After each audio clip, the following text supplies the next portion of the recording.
Vraie Voix Sud Radio, 17h-19h, Judith Belair. Bonsoir à toutes et à tous et merci d'être avec nous sur Sud Radio. Heureuse de vous retrouver pour cette nouvelle édition des Vraies Voix de l'été. Ce soir, on consacre à nouveau une large partie de notre émission aux incendies qui continuent de mobiliser les secours, notamment en Gironde, où la situation reste sous haute surveillance.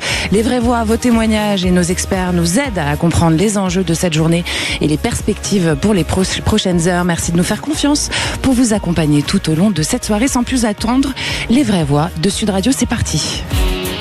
Les Vraies Voix Sud Radio. À 17h30, votre question du soir. Alors que les incendies continuent de ravager le sud-ouest, les agriculteurs sont les alliés précieux des pompiers. Avec leurs tracteurs, leurs citernes, leurs engins, ils créent des pare-feux, facilitent l'accès au secours et participent à ralentir la progression des flammes. Face à des feux de plus en plus fréquents, leur rôle dépasse désormais celui de la seule production agricole. Alors on vous pose une question simple sur YouTube à laquelle vous pouvez répondre évidemment. Incendie, les agriculteurs sont-ils incontournables désormais pour protéger nos territoires des feux de forêt? Et puis à 18h20, votre grand débat. Les incendies qui frappent le sud-ouest ont déjà détruit des milliers d'hectares, fragilisé l'activité de nombreuses entreprises, exploitations agricoles et commerces. Pour soutenir les sinistrés, le gouvernement a annoncé plusieurs mesures d'urgence, comme le report des cotisations URSSAF ou le recours à l'activité partielle. Mais au-delà de l'urgence, comment aider durablement les territoires touchés? C'est une vraie question. Feu de forêt, d'ailleurs, on vous pose la question aussi, toujours sur YouTube, vous pouvez aller y répondre, commenter, n'hésitez pas. Faut-il un véritable bouclier économique pour les régions touchées par les incendies? Vous pouvez aussi évidemment nous appeler au 0826 300 300. Vos vraies voix du soir. Les Vraies Voix Sud Radio. Nous sommes avec Thierry Blandinière. Bonsoir Thierry. Bonsoir Judith. Thierry, vous êtes directeur général du groupe InVivo, président du CA Brive Rugby aussi, puis auteur de Nourrir, les raisons d'espérer pour l'agriculture française. C'est sorti aux éditions Le Cherche Midi. Avec Rosie Bordet également. Bonsoir Rosie. Bonsoir Judith. Alors Rosie, vous êtes dirigeante et fondatrice de l'agence de communication R&B Associée, puis vous êtes aussi maire de Saint-Georges de Rétimbaud en Ille-et-Vilaine, et puis coprésidente depuis peu de l'agglomération. N'hésitez pas à vous rapprocher de votre micro, Rosie, afin qu'on puisse vous entendre. Allez, c'est parti tout de suite pour un point de situation feu de forêt avec Quentin Barbaza. Oui Judith, pardon. Les Vraies Voix Sud Radio. Oui Judith, le feu en Gironde et dans les Landes est stabilisé mais pas fixé, c'est-à-dire qu'il continue de brûler mais qu'il ne progresse plus. La superficie du brasier en Gironde est toujours de 42 000 hectares. Des largages aériens sont actuellement en cours. Aujourd'hui, d'importantes reprises de feu en zone déjà incendie ont lieu au Temple, à Lèche-Cap-Ferré, à Lanton ou à Blagon en Gironde. Des reprises dues notamment au vent qui souffle sur la zone et même à la canicule qui touche le secteur. La température sur place est de 40 degrés. Pour rappel, au total, ce sont plus de 222 000 évacuations qui ont été menées dans 23 communes. Toutefois, des habitants évacués à Mérignac, Ézine et au Hayan ont pu retourner chez eux. Toujours 2700 pompiers sont mobilisés. Ils reçoivent actuellement le soutien de nombreux agriculteurs et de environ 1700 militaires. Alors, dans ces moments difficiles, on continue sur Sud Radio de vous soutenir et de vous donner la parole. Que vous soyez sinistrés, pompiers, mobilisés aux côtés des soldats du feu, on vous ouvre le micro pour témoigner au 0826 300 300 et surtout, très bon courage à vous. Vous n'hésitez pas, effectivement. Merci Quentin. 0826 300 300. Si vous avez besoin de quoi que ce soit, Sud Radio est là pour vous. Et d'ailleurs, Sud Radio se mobilise aux côtés de la protection civile, engagée auprès des populations touchées par les incendies dans le sud-ouest. 300 bénévoles interviennent sur le terrain pour soutenir les habitants, participer aux évacuations, accueillir les sinistrés, assurer aussi le fonctionnement des centres d'hébergement et venir en aide aux plus fragiles. Faites un don, s'il vous plaît, pour les soutenir sur protection-civile.org. Allez, on fait un point sur témoignage, justement, sur cette spéciale feu de forêt. On part au standard. Au 0826 300 300, on reçoit Stéphanie Jacques. Bonsoir Stéphanie. Bonjour. Bonjour. Alors Stéphanie, vous êtes bénévole au parc des expositions de Bordeaux, vous. Faites-nous un petit point de situation. Au jour d'aujourd'hui ? Oui. Alors en fait, il y a beaucoup moins d'évacués qu'on a eu au tout début. Oui. Ça a commencé mercredi ou jeudi, puisque depuis Ézine, Le Hayan et Mérignac ont été réouverts à la population. Donc il y a beaucoup de gens qui sont partis et dans les personnes qui restaient, il y en a beaucoup qui ont été relogés parce qu'il y a eu plus de 10 000 propositions de logement par des particuliers. Donc de nombreuses personnes ont pu obtenir un logement ou alors ont pu faire appel à leur assurance pour être logés ou ont fait appel à de la famille. Donc aujourd'hui, il doit rester environ 300-400 personnes. D'accord. Et ces 300-400 personnes qui restent, ils sont là parce qu'ils n'ont pas vraiment de situation, c'est ça ? Alors parce qu'ils n'ont pas effectivement ils n'ont pas de, on va dire, de second plan pour pouvoir partir, et que leur ville est toujours fermée. Bien sûr. Et vous alors, quelle est votre situation à vous, Stéphanie ?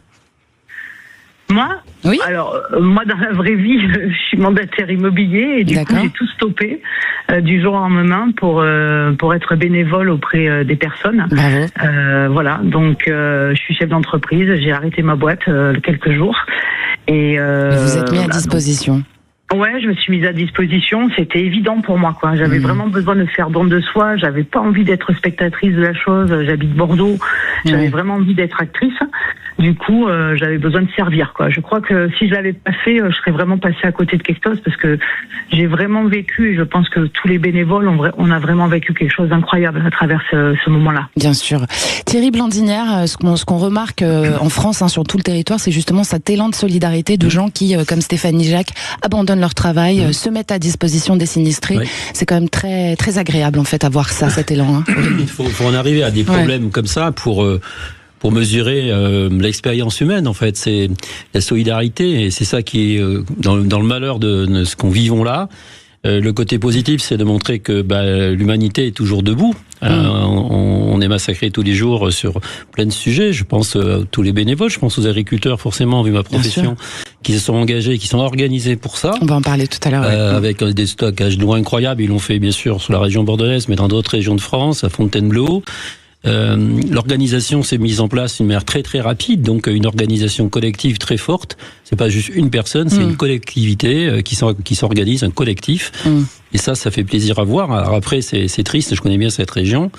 J'ai des amis il y en a un qui a sa maison a brûlé. Ouais. C'est pas facile quand on revient. Donc, moralement, après, il va falloir soutenir tous ces gens-là, parce que c'est bien d'éteindre le feu tout de suite. Mais après il va falloir reconstruire et soutenir. Et donc, il y a une deuxième étape de soutien psychologique qui me paraît essentielle. Bien sûr. Rosie Bordet, ça fait quand même du bien, comme on vient de se le dire, cet élan de solidarité dans des périodes de crise comme ça. Oui, en effet, et vraiment bravo à cette dame et à de nombreux et nombreuses bénévoles. Moi, je tiens à saluer d'abord une équipe qui est partie de Saint-Georges-de-Rimbaud, de la Fédération française de secourisme et sauvetage, qui sont partis justement porter main forte également à tous ceux qui subissent ces feux. Et puis j'ai vraiment une pensée pour toutes ces familles qui ont perdu tous leurs biens, perdu toute leur histoire, et c'est vraiment très très dur de vivre cela. Les mots sont dérisoires, c'est vrai, il y a la solidarité, il y a le soutien, il y a tout ça, mais quand on ne vit pas personnellement ces choses, et je trouve de dire des mots, on est loin de ça aujourd'hui, mais personne n'est à l'abri. On voit bien, le feu est un peu partout, mais c'est vrai, l'élan de solidarité est une très très grande importance, et je crois que ça fait du bien de savoir cela. Bien sûr. D'accord. Stéphanie Jacques, bravo pour votre engagement, effectivement, parce que comme beaucoup de Français, vous êtes sentis concernés, et le fait de tout mettre à côté pour se mettre à disposition, effectivement, ça donne une belle image du peuple français, finalement, qui dans les moments difficiles se tient la main. Oui, tout à fait. Et c'est vrai qu'on a vraiment donné beaucoup pour ces gens-là. Ils nous l'ont fait comprendre, ils nous l'ont exprimé aussi. Mais nous, on a vraiment pris beaucoup et appris beaucoup de la part de ces gens-là. Ça nous a permis, comme on peut dire, d'avoir remis l'église au centre du village aussi, de comprendre qu'il y a des priorités dans notre vie, dans la vie des gens, et que des fois, une petite goutte peut tout rassembler, faire quelque chose d'extraordinaire, parce que là, ce qu'on a vécu avec, je sais pas, il y a 5-6 000 personnes qui sont passées au parc des expos, ça a été incroyable. C'est comme si on a eu à gérer d'un seul coup l'équivalent d'une ville bordelaise, des alentours. Donc, avec tout ce que ça veut dire, avec ses talents et avec ses dérives, dans tous les cas. Donc, mais ça s'est super bien passé, très sincèrement. Moi, je remercie vraiment Bordeaux Métropole, qui a réussi à faire tout ça en quelques heures, puisqu'il a fallu prendre des décisions très très rapidement, que ça soit les salariés, les fonctionnaires, les élus, qui se sont mis tous d'accord pour faire ces choses-là. Et c'est vrai que du coup, ça s'est très bien passé. C'était très calme, il y avait beaucoup d'entraide, il y avait de l'humour, il y avait beaucoup de bienveillance, et il y avait des gens, mais il y avait aussi des animaux. il y avait beaucoup de chiens, il y avait beaucoup de chats, il y avait des tortues, il y avait des lapins, il y avait tout ça. Et ben ça fait un monde incroyable. Je veux dire, mais sincèrement, quand on allait dans le parc des Expos, moi j'étais étonnée par ce calme qu'il y avait. Bravo Vraiment. en tout cas pour votre engagement. Merci beaucoup Stéphane Nijac. Je rappelle que vous êtes bénévole au Parc des Expositions de Bordeaux et que vous avez tout mis de côté pour venir aider les sinistrés. On vous remercie vraiment beaucoup. Merci à vous. Allez, dans quelques instants, ça va être votre question du soir, parce que vous le savez, il y a plus de 2000 pompiers qui sont mobilisés, mais ils sont pas seuls sur le terrain. Et non, ils sont avec les agriculteurs. Et oui, comment est-ce qu'on ferait sans eux aujourd'hui? Posons-nous vraiment la question. D'ailleurs, on vous la pose sur YouTube. Les agriculteurs sont-ils incontournables pour protéger nos territoires désormais des feux de forêt? Vous pouvez répondre évidemment sur YouTube et puis nous appeler au 0826 300 300. On vous attend. À tout de suite. 17h-20h, les vraies voix Sud Radio. 17h-19h, Judith Belair. Merci d'avoir choisi les vraies voix de l'été de Sud Radio. Bienvenue à ceux qui nous rejoignent. Je suis avec Thierry Blandinière, qui est directeur général du groupe InVivo, président du CA Brive Rugby, auteur de Nourrir les raisons d'espérer pour l'agriculture française. C'est sorti au Cherche Midi. Et puis Rosie Bordet, qui est dirigeante et fondatrice de l'agence de communication RB et associée, maire de Saint-Georges-de-Rétimbaud en Ille-et-Vilaine. Et puis deuxième vice-présidente mobilité et infrastructure de l'agglomération de Fougères. Allez, c'est parti pour votre question du soir. Les vraies voix Sud Radio. Depuis plusieurs jours, des milliers d'hectares sont partis en fumée dans le sud-ouest. Plus de 2000 pompiers sont mobilisés, mais sur le terrain, ils ne sont pas seuls.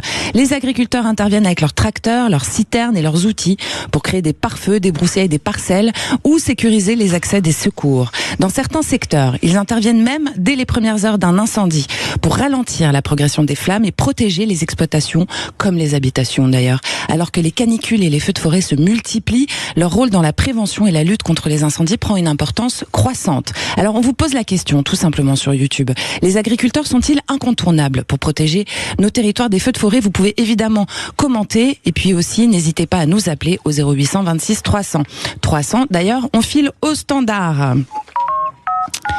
Et nous accueillons Olivier qui nous appelle pardon, j'ai inversé les auditeurs. Nous accueillons donc Nicolas qui nous appelle de Lanton en Gironde. Bonsoir Nicolas. Bonsoir. Comment ça va Nicolas déjà? Parce qu'on vous a demandé d'évacuer, mais vous avez décidé de rester, hein? C'est ça. Alors. Mais écoutez, ça va bien en fait. Ouais. Quand on vit un peu ici, on sait que 90% du temps le vent va vers l'est. Et quand on nous demandait d'évacuer vers l'est, vers le nuage tout noir, alors qu'on avait du ciel bleu, j'ai préféré rester. D'accord, ok. Voilà. Malgré le danger, parce que vous savez que les évacuations préventives, c'est vraiment pour vous protéger quand même. Hein. Oui, tout à fait. Mais après, on a les sacs qui sont prêts. S'il y a besoin de partir, on partira. On n'est pas resté pour protéger la maison. D'accord, ok. Et donc vous disiez aussi que vous faites d'habitude vos courses à Biganos, mais là ça a été évacué, donc tout est fermé. Comment est-ce que vous faites pour vous approvisionner en nourriture, etc.? Eh bien, c'est un peu le problème. Alors, j'ai fait des grosses courses samedi. Oui. On essaye de tenir avec ça. Il y a les aides de la municipalité aussi qui peuvent nous aider là-dessus. Mais effectivement, aujourd'hui, si on sort de Lanton pour aller se ravitailler sur la Teste ou Gujan, on pourra plus revenir. D'accord. Donc, on tient avec ce qu'on a pour l'instant. Bah écoutez, en tout cas, on vous souhaite bien du courage. Merci pour votre témoignage, Nicolas. Je rappelle que vous nous appelez de Lanton en Gironde, que vous avez décidé de rester chez vous. D'ailleurs, si vous avez envie de témoigner sur votre situation en Gironde ou dans les Landes, ou en tout cas ou même dans le Var, enfin où sont les feux, vous n'hésitez pas évidemment à nous appeler au 0826 300 300. Merci beaucoup, Nicolas. Et merci à tous ceux qui interviennent sur les incendies, les pompiers, les militaires et les bénévoles. Bien sûr. Il n'y a pas que les agriculteurs font partie des bénévoles, mais ils sont essentiels. Ils sont essentiels, c'est tout à fait vrai. Merci beaucoup. D'ailleurs, on vous rappelle notre question. Les agriculteurs sont-ils incontournables pour protéger nos territoires des feux de forêt? Vous n'hésitez pas à aller commenter sur YouTube. Pour en parler, on accueille Johan Barbe, qui est porte-parole de la FNSEA. Bonsoir Johan. Bonsoir. Alors Johan, tout simplement, je vais vous poser la question que je pose aux auditeurs. Est-ce que les agriculteurs sont incontournables désormais pour protéger nos territoires et nos forêts? Alors, dire qu'on est incontournable, je pense pas, mais je pense qu'on fait partie de la solution justement par rapport à ces incendies.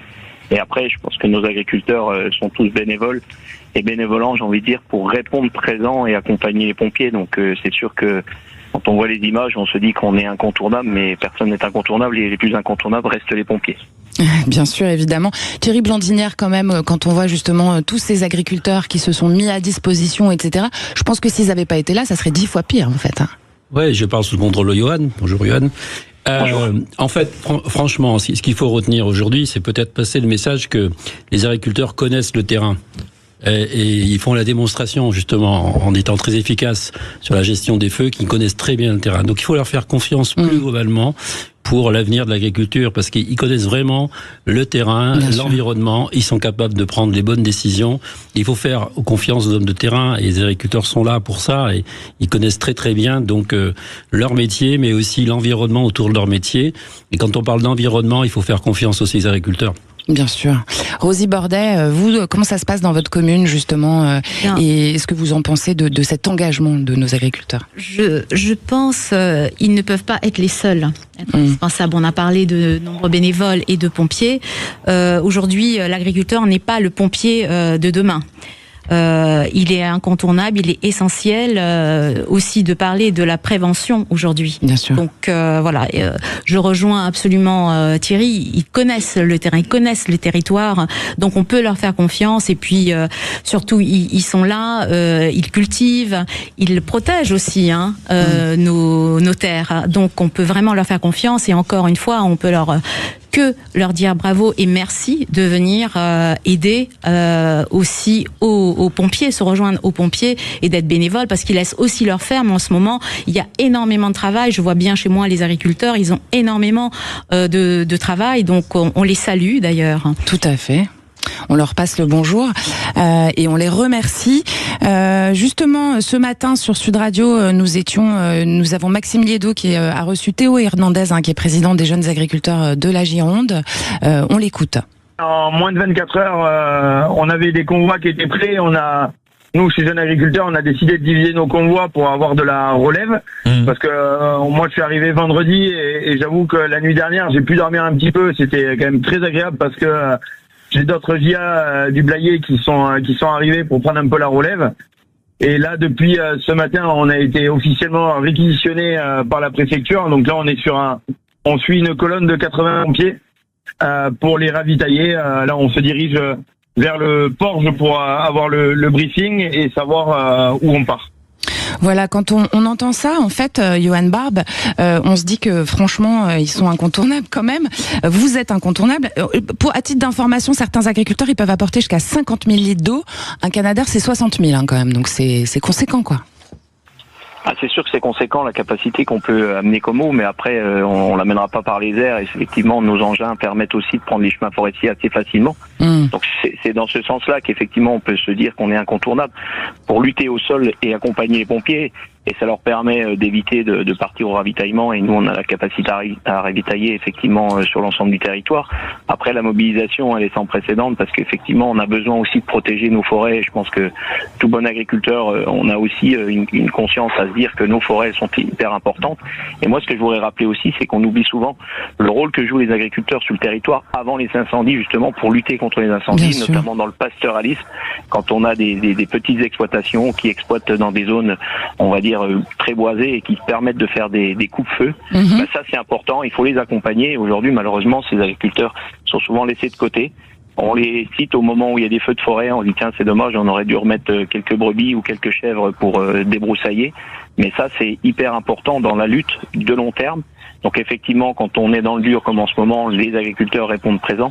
Mais là où il faut un vrai engagement aussi bien du ministère de l'Agriculture que du ministère de l'Environnement, c'est accompagner nos agriculteurs à pouvoir toujours cultiver ces zones pour éviter justement que les feux se propagent et continuer à faire des endroits de coupe-feu en accompagnement, j'ai envie de dire, avec les pouvoirs publics, parce que où ils doivent être faits, c'est pas à nous à le décider, et c'est bien avec les services de l'État et notamment les pompiers.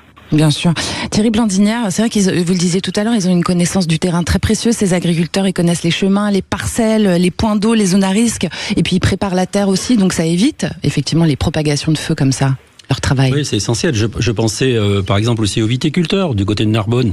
Quand on a vu les feux l'an dernier du côté de Narbonne, pourquoi les feux ont grandi aussi vite? C'est parce qu'on a arraché des vignes. On a arraché des vignes qui étaient des pare-feux. Donc tout était organisé avant pour que quelque part le feu était contenu par la viticulture, qui en même temps produisait des raisins, donc qui apportait des revenus complémentaires ou des revenus centraux aux viticulteurs.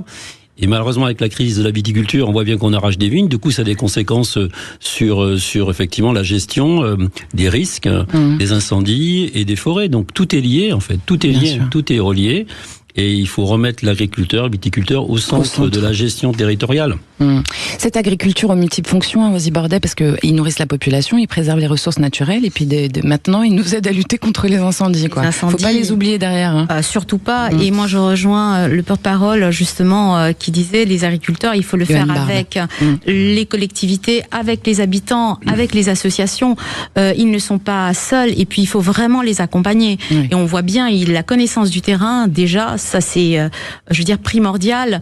Et aussi la gestion de nos terres. Comment aujourd'hui on a enlevé les haies, on a une vraie politique aujourd'hui sur les haies bocagères, donc il faut accentuer cela, parce qu'on voit bien, quand on voit les images vues du ciel, avant et après, on voit bien qu'il y a eu des coupes, il y a eu des parcelles complètement aplaties, donc aujourd'hui il faut réfléchir vraiment à cela, parce qu'il ne s'agit pas que sur le feu, il s'agit aussi, on voit bien, canicule, ce qui veut dire aussi des arbres, etc. Donc la végétation est très importante. Donc il faut vraiment qu'on fasse très attention, qu'on soit très vigilant et surtout de les accompagner. Là, on dit, mais voilà, il faut pas, ils sont pas seuls au fait. Non, bien sûr.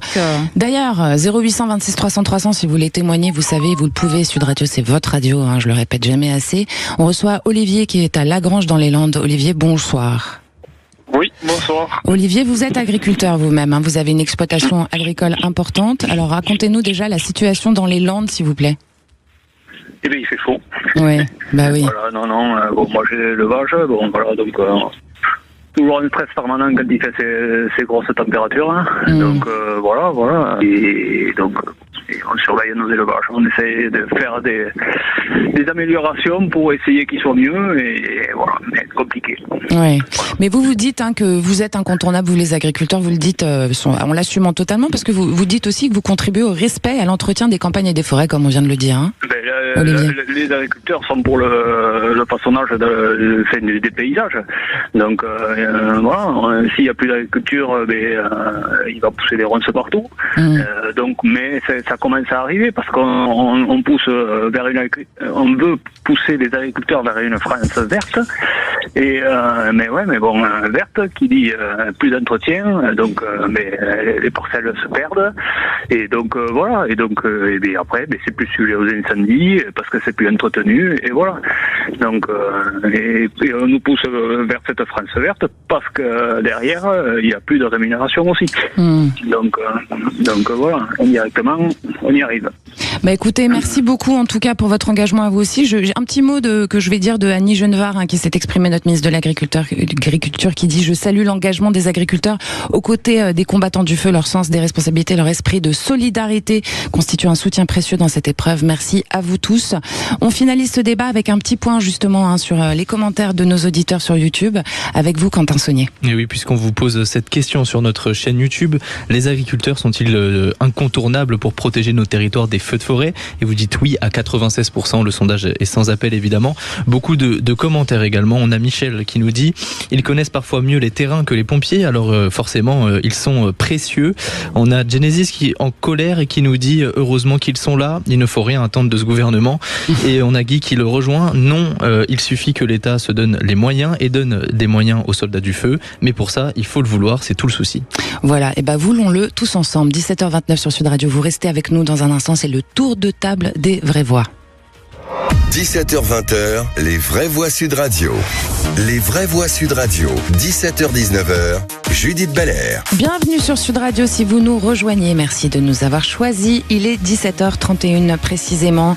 Et je vous rappelle nos vraies voix du jour. Nous sommes avec Thierry Blandinière, qui est directeur général du groupe InVivo, président du CA Brive Rugby, auteur de Nourrir, les raisons d'espérer pour l'agriculture française. C'est sorti aux éditions du Cherche Midi. Nous sommes aussi avec Rosie Bordet, dirigeante et fondatrice de l'agence de communication RB et Associés, maire de Saint-Georges de Rétimbaud, c'est en Ille-et-Vilaine, et puis aussi deuxième vice-présidente mobilité infrastructure de l'agglomération de Fougères. C'est parti pour le tour de table des vraies voix.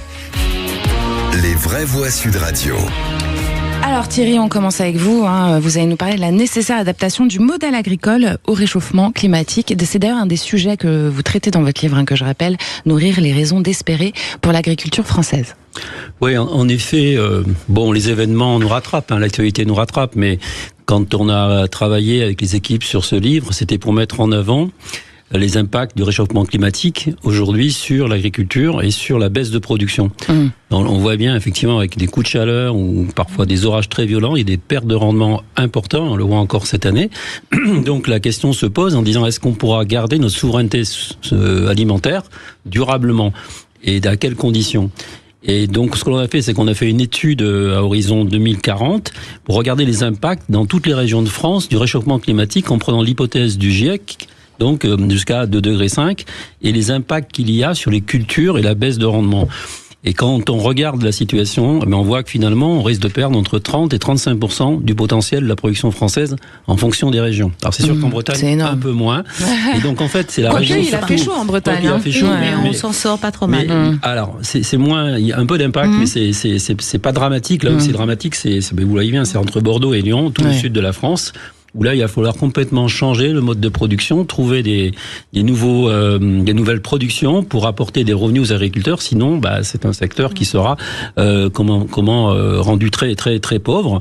Et donc, il faut qu'on trouve des solutions par anticipation. Proposer des nouvelles cultures régénératives, par exemple. Trouver des solutions sur la qualité des sols, trouver des solutions sur l'irrigation et la gestion de l'eau, ça va être un vrai sujet. Donc, songez qu'on aura le climat de Barcelone à Périgueux.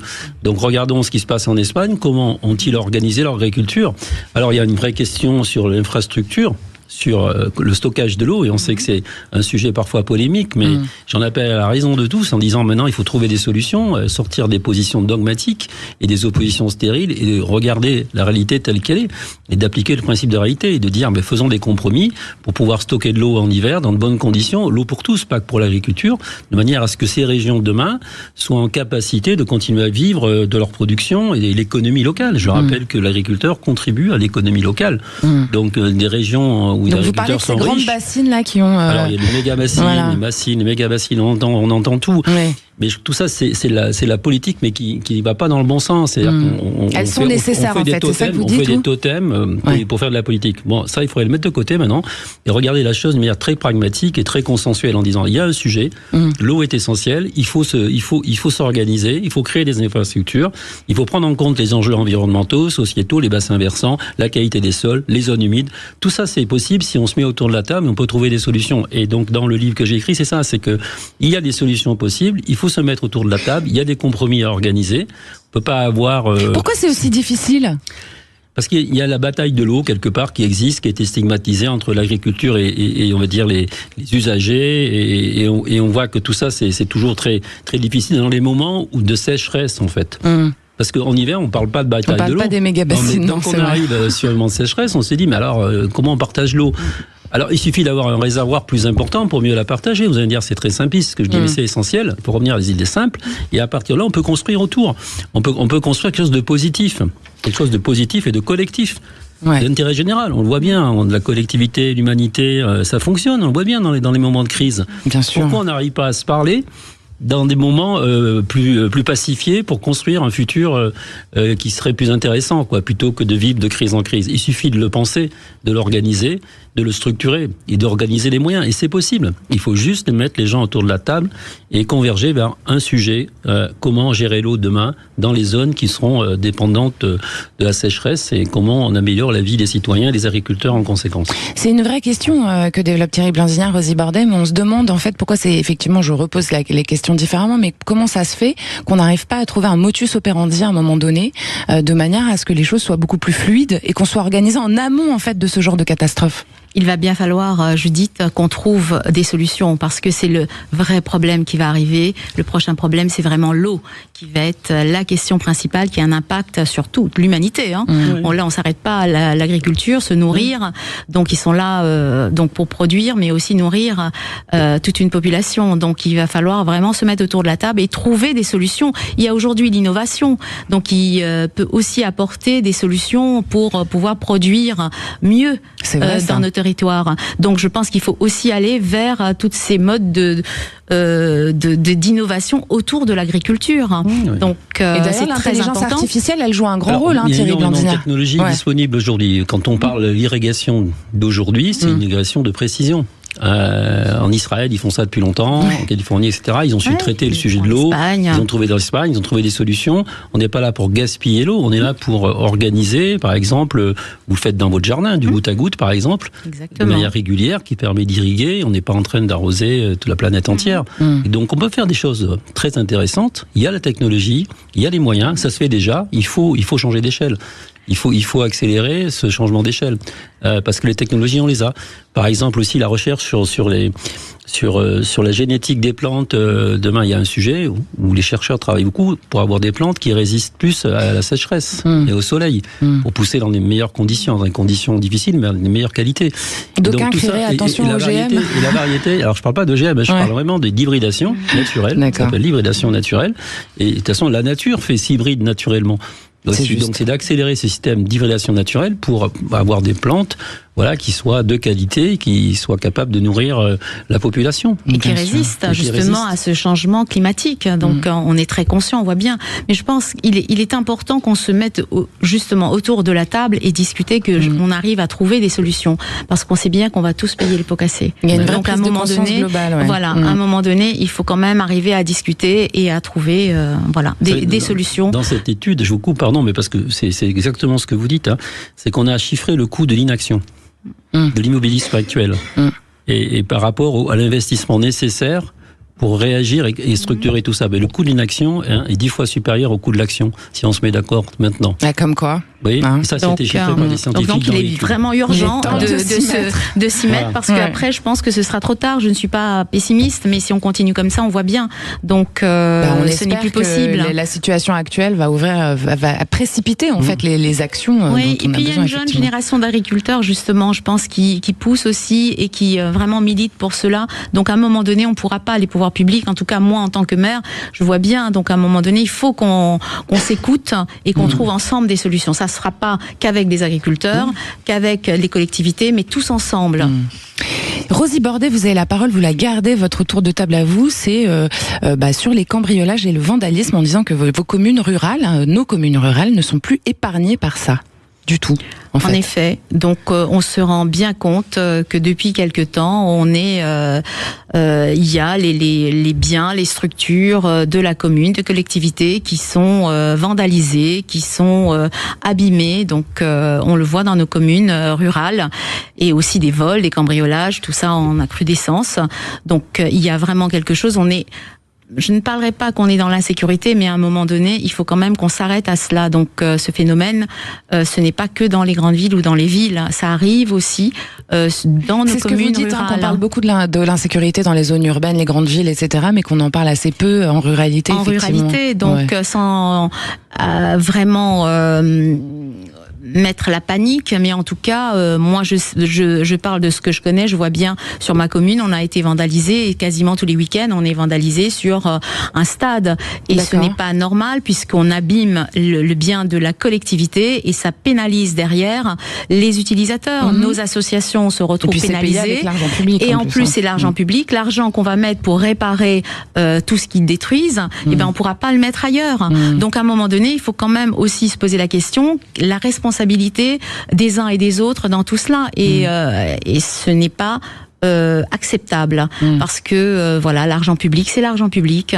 et chaque euro compte et on ne peut pas comme ça passer notre temps parce que ça coûte aussi à des heures à nos agents de remettre en état, ça coûte encore de réparer et aux administrés ça coûte cher et aux administrés et de pénaliser les utilisateurs. Encore une fois, ce sont les associations qui utilisent ces structures, locaux, ces structures bien exactement. Et puisque j'ai la parole, Judith, permettez-moi en tout cas de saluer nos gendarmes, la gendarmerie, parce qu'en ruralité, dès qu'il y a un problème, on appelle la gendarmerie. Et je sais qu'actuellement, ils sont très, très critiqués. Et moi, j'ai envie de les saluer. Aussi, Ils sont débordés. J'ai envie de les saluer parce que dès qu'on a des problèmes dans nos communes, ils sont présents. Les habitants peuvent compter sur eux. Donc, je tiens à les saluer, même si ça paraît aujourd'hui de saluer les gendarmes. Mais en tout cas, moi, je leur dis merci parce que, on n'arrête pas de les solliciter, malgré ils sont très débordés et ils sont là.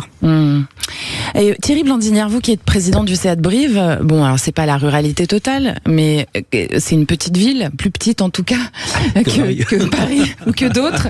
Comment ça se passe dans la ruralité autour, du coup, en termes de sécurité, etc. La Corrèze, le département, la Corrèze, le Limousin, donc c'est quand même un département agricole. Très rural. Alors, on n'est pas dans les grandes cultures donc du bassin parisien, on est sur l'élevage en fait. L'élevage qui reste une agriculture paysanne en fait, et donc tout ce qui est important c'est la valorisation de leur production, et donc c'est assez chaotique.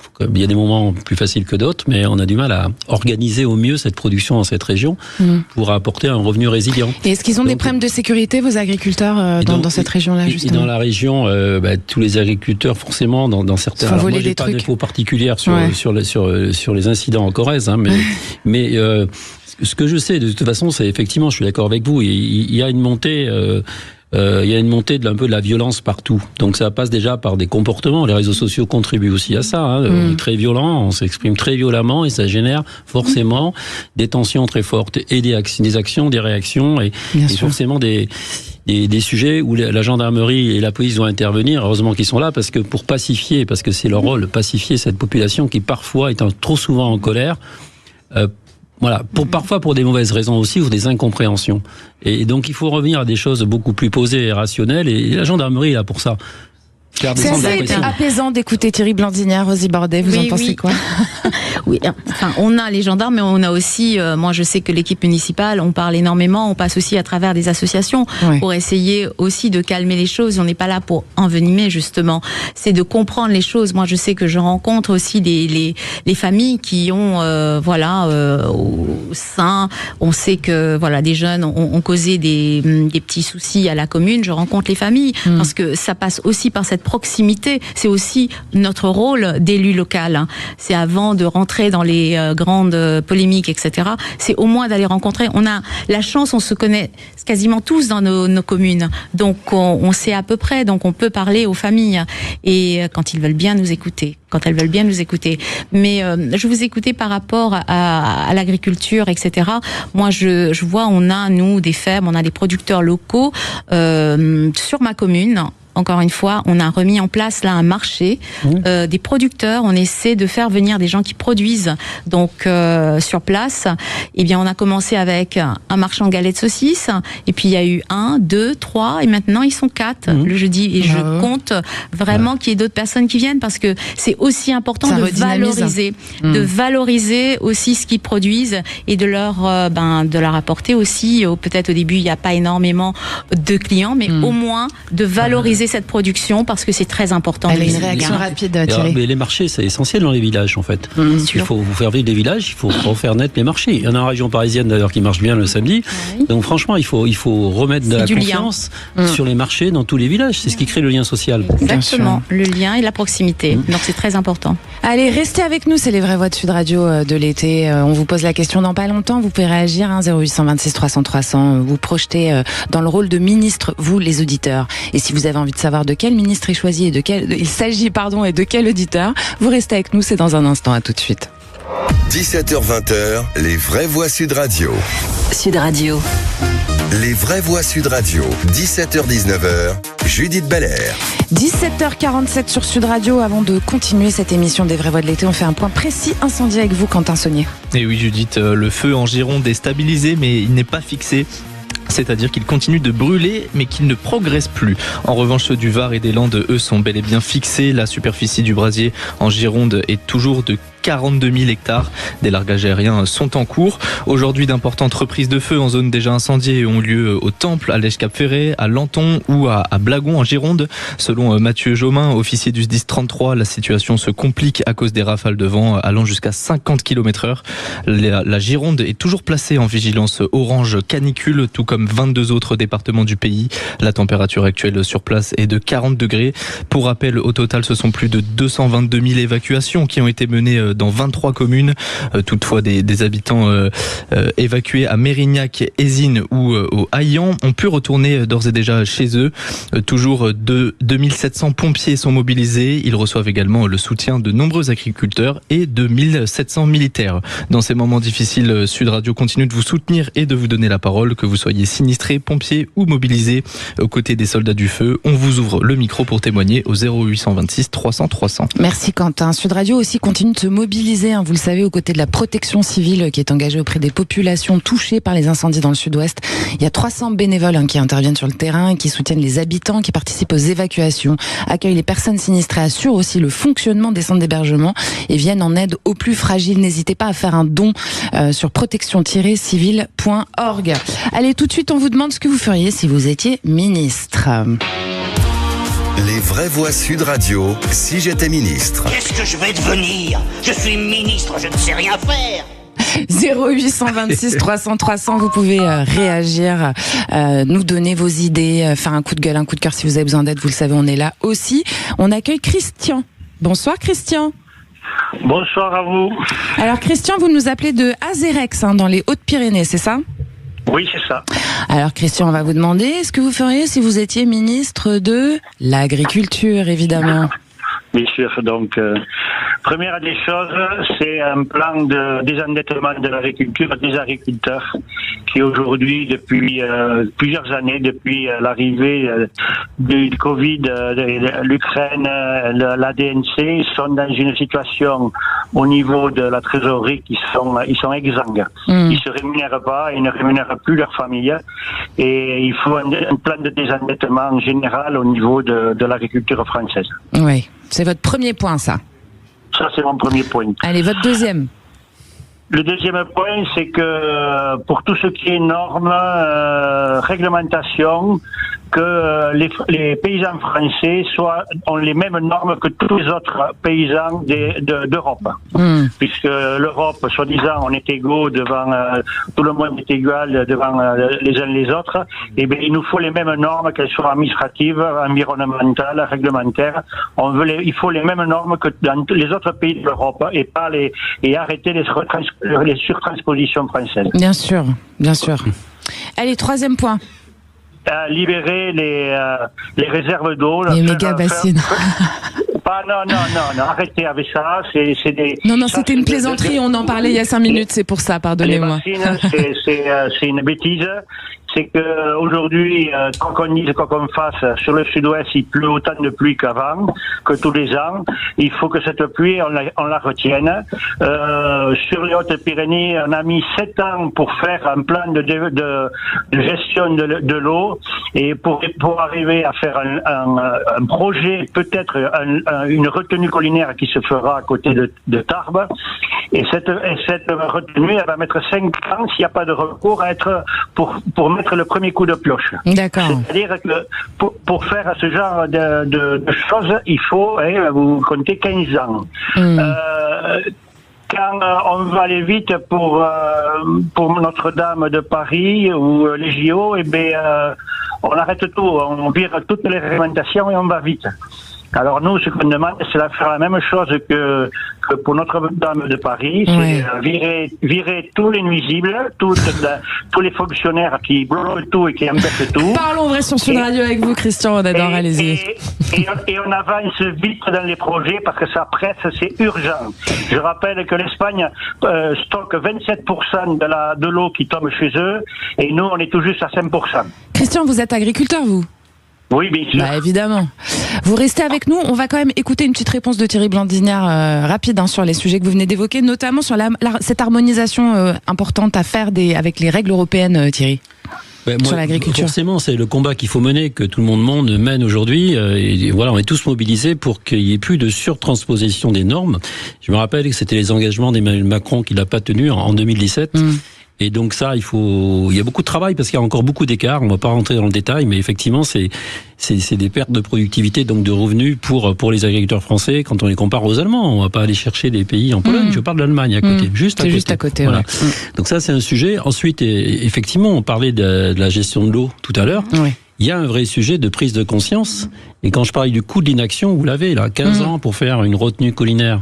Pendant ce temps-là, qu'est-ce qu'on fait? Combien de production on perd? Quel rendement on perd? Ça coûte très cher, c'est ça le coût de l'inaction. Donc si le nouveau ministre de l'Agriculture doit se battre aujourd'hui, c'est d'accélérer notamment tous ces projets d'investissement et de trouver des moyens par la loi de les imposer. Voilà.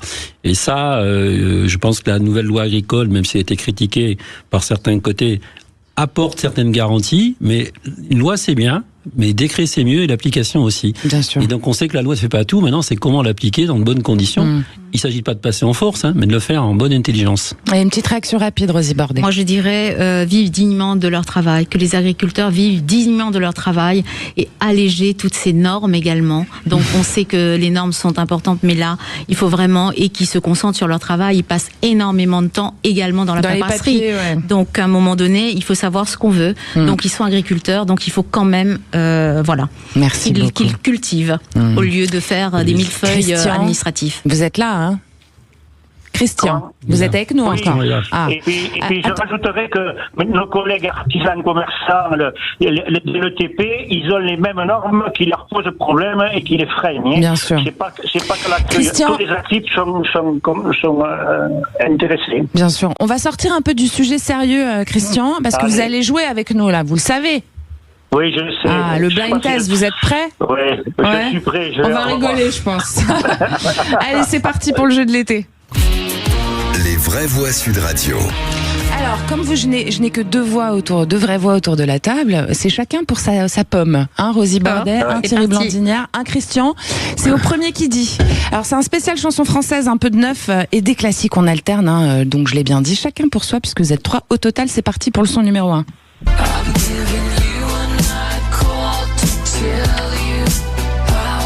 Le DJ, il faut donner l'interprète. C'est le DJ Kavinsky. Bravo Rosie Bordet. Très fort. Alors là, franchement, Kavinsky qu'on vient de perdre, qui est décédé hier, qui avait 50 ans et à qui on rend hommage. On l'aimait beaucoup. Vous pouvez monter le son, mon cher Maxime. Et là pour les JO. Exactement, il a mixé à la cérémonie des Paralympiques. Allez, son numéro 2. Elle a les yeux. Marc Lavoine. Ah, Rosie, c'est votre jour. M'impressionner, hein. Merci. Allez, numéro 3. Non, ce n'était pas Brassens. Thierry, il faudrait le dire. Ah oui, non, j'ai écouté. Qui a dit Brassens en premier, Maxime? Ah, c'est Christian. C'est Christian. Ah si, il n'y a pas de distance. Allez. Numéro 4. M. Oh là là, Rosie. Incroyable. Mathieu Chédid, donc. Incroyable. Ah Thierry. Trop forte, moi je suis à 0 points. Je vais être Fanny, comme on dit, vous voyez. Allez, numéro 5. Et puis il y a Florida, que belle comme un soleil. Oh là là. Rosie, elle avait peur du blind test en arrivant. Elle m'a dit non, mais je suis nulle, je vais pas y arriver. Tu parles. Rosie est à 4 poinns, Christian 1 et vous 0. Mon cher Christian. Allez, Christian, faut se réveiller. Je vais vous laisser gagner. Je vais essayer, mais il n'y a pas de bon son. Allez, on essaye. On va voir si le si, s'il vous plaît. Allez-y. La belle vie. Oui. Thierry Blandinière, quand même. Allez, celui-là, il est un peu plus difficile. Donc laisse-moi te chanter. Allez te faire. Chanta. Je la connais, mais je oui, connais moi pas. aussi. Elle a chanté avec Kavinsky, justement. Ah non. Non, aucun de vous pas. Non, mais je vois, Non. mais. C'est une blonde. Santa. Oui, mais bon, je connais Non, la chanson. il y a trop de blondes, mais je c'est connais ça pas le nom. Voilà. Angèle. Ah oui, Angèle. Oh, c'est sa cousine. Allez, c'est pas grave. C'est sa cousine. Allez, numéro 8. Jeanne Masse. Faut parler plus vite, Thierry, enfin. Non, moi j'ai marqué mon point, ça y est, j'ai mon objectif. Il a sauvé l'honneur. C'était mon ambition. Mais Rosie, vous êtes en train de gagner à peu de couture, là. Allez, la dernière, numéro 9. Pourtant quelqu'un m'a dit. Ah, Carla Bruni. Ah, Thierry, 2 points. Je l'ai fait quand même, c'est là. Bravo, J'avais pas reconnu, Rosie. je me suis fait engueuler. Vous avez eu 5 points. 5 points, vous m'impressionnez. Hein. Christian, un petit, l'honneur est sauf. Ouais, je sauve la mise avec un point. Voilà, et vous Thierry 2 points, voilà. Juste bravo. un petit point de plus, hein, voilà. C'est On pas est presque mal. à égalité. On adore. Allez, si vous avez un avis, que vous avez envie de jouer avec nous, réagir ou partager une expérience, vous avez forcément une bonne raison de nous appeler au 0826 300 300. Vous pouvez faire par SMS aussi les VV au 7 20 18 et puis vous réagissez sur YouTube ou par mail avec je participe à sudradio.fr. Merci Christian d'avoir joué avec nous. Merci à Sud Radio. À bientôt. Allez, restez avec nous dans un instant. C'est une spéciale feu de forêt des témoignages qui continue évidemment. Et puis votre grand débat, surtout, restez là, tout de suite. Pourtant quelqu'un m'a dit que tu m'aimes encore. Les vraies voix Sud Radio, 17h-19h, Judith Belair. Un rappel de vos vraies voix du jour. Nous sommes avec Thierry Blandinière, qui est directeur général du groupe InVivo, président du CA de Brive Rugby, auteur de Nourrir les raisons d'espérer pour l'agriculture française. C'est sorti aux éditions Le Cherche Midi. Vous êtes aussi avec Rosie Bordet, qui est dirigeante et fondatrice de l'agence de communication RB et Associés, maire de Saint-Georges-de-Rétimbaud en Ille-et-Vilaine, et puis deuxième vice-présidente de l'agglomération de Fougères en termes de mobilité et d'infrastructure. Alors vous le savez, tout au long de cette émission, on écoute vos témoignages. Vous pouvez témoigner au 0826 300 300. N'hésitez pas si vous avez quelque chose, un message à faire passer, un coup de gueule, ce que vous voulez. On est là à dispo pour vous. Et puis d'ailleurs, on continue avec cette spéciale feu de forêt et ces témoignages. C'est parti. Les vraies voix Sud Radio. Je reçois Jérôme Boulanger. Bonsoir Jérôme. Bonsoir. Alors Jérôme, vous êtes officier de sapeur-pompier, porte-parole de la sécurité civile. Exactement. Alors Jérôme, malgré la mobilisation de 2750 pompiers, il y a eu plus de 42 000 hectares qui sont partis en fumée. Vous avez eu plus de 1700 militaires aux côtés des pompiers en Gironde, selon la ministre déléguée auprès de la ministre des Armées. Est-ce que ça a aidé ? Où est-ce que vous en êtes ? Enfin voilà, on a plein de questions à vous poser. On vous écoute. Oui, alors je rectifie un chiffre, c'est actuellement 3300 sapeurs-pompiers qui sont en Gironde. Donc on voit bien l'importance de ce dispositif qui a été mis en place, aussi bien par les moyens terrestres, et vous avez bien fait de parler des militaires qui viennent nous épauler dans ces circonstances, des moyens aériens très conséquents aussi, dont des moyens aériens européens. Aujourd'hui, la situation, elle est toujours stable. Nous avons eu 3 reprises actives, mais sans qu'il y ait rien d'alarmant, vraiment. Les conditions météo vont un peu changer, les températures vont baisser de manière significative. Voilà, plutôt de bonnes nouvelles.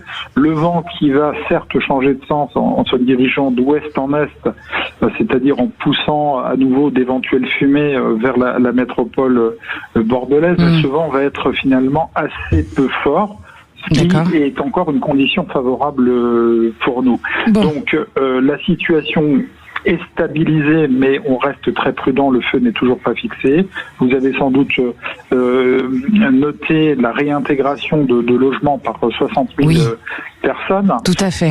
Donc la situation est stabilisée, on reste prudent, on reste surtout mobilisé. Les moyens qui sont sur place restent sur place. On ne désengage pas pour l'instant de personnel. Et puis vous avez sans doute vu les pare-feux. Oui, bien sûr. 120 km. Bon, voilà, de pare-feu. On a vraiment mis tous les moyens pour protéger les populations et les sites sensibles. Alors Thierry Blandinière, en antenne tout à l'heure, vous disiez que les fumées, elles sont allées jusqu'à Brive. Donc il y a une question sur la respiration aussi, parce que toutes ces populations à Bordeaux, ils sont avec des masques. Il y a eu des poussières, des cendres absolument partout. Donc c'est vrai qu'il y a une réadaptation maintenant. Qu'est-ce qui se passe après aussi C'est qu'est-ce qui se passe après. Moi, j'ai mon fils qui est à Bordeaux, donc avec un petit enfant. Là, et donc, du coup, ils ont quitté la ville parce que pour les petits enfants, ils ne pouvaient pas rester. C'était irrespirable. Et donc, vous avez mentionné donc à Brive. J'ai ma mère qui est à Brive aussi. Le matin, elle s'est levée, tac, c'est l'impression qu'il faisait nuit encore. Et c'est quand même à 150 km ou de vol d'oiseau de Bordeaux. Donc, on voit quand même que c'est un sinistre considérable. On n'avait pas vécu ça. Il y a eu un sinistre en 2022 du côté du Pilat, qui était très grave aussi. Mais là, je pense, c'est sans commune mesure, quoi. On n'a jamais vu ça. J'espère qu'il n'y aura pas de reprise de feu. Je salue bien sûr le courage de tous tous les pompiers et tous ceux qui sont engagés dans le combat du feu, parce que c'est un combat de tous les jours. Hein. Je vois tout le travail qui est fait et il faut rester très vigilant parce que ça peut repartir et le feu n'est pas stabilisé et une telle surface aujourd'hui qui a été touchée que en fait, restons prudents. Donc, bien sûr. Voilà. Et d'ailleurs, Jérôme Boulanger, on le sait que le feu, il couvre sous terre. Hein. Parfois, on a vu ça. C'est-à-dire qu'en fait, on pense qu'il n'y a plus rien et tout d'un coup, ça pète, quoi. Oui. Oui, dans les zones où le couvert végétal est composé de tourbe, c'est la difficulté que nous avons. Et nous avons beau mettre de l'eau pensant noyer le feu, si effectivement on ne va pas gratter un peu la surface pour aller en profondeur, eh bien effectivement l'action de noyage est inutile. Donc ça sera un travail de très très longue haleine pour arriver à éteindre complètement ce sinistre.